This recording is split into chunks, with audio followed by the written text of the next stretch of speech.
বিচারটা করিয়া দেব। আমি কাজ ছানা পোলা বিয়ে করাইলাম, বিয়ে করাইয়া পুবের করে জায়গা করে দিলাম।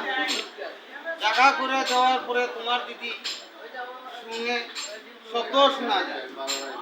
তোমার দিদি বলতেছে শুনো চাই পুবের করে চুট ঢুকছে না।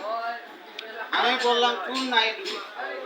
কাজ ছানা পোলারে বিয়ে করাইলাম না, বিয়ে করাইয়া আনার পরে পালঙ্গে মোচ্ছার মোচ্ছার করতে হয়, শব্দ শোনা যায়, পোলা নাতি বানাইতে হয়। আর তোমার দিদি বলে চুল ঢুকছে, চুল নাই ঢুকে।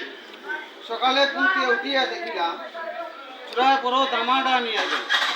মেম্বার সাহেব, তুমি এলাকার মেম্বার, তোমার কাছে বিচারটা দিলাম, বিচারটা করিয়া দেবো। শান্ত হোক, দেখি বিষয়টা কে কি করছে বিচার পাইবে। বন্ধুরা ভিডিওটা ভালো লাগবে সবাই শেয়ার দিয়ে দেবেন। বিচার দিছে, বিচার পাবে। সতর্ক করো।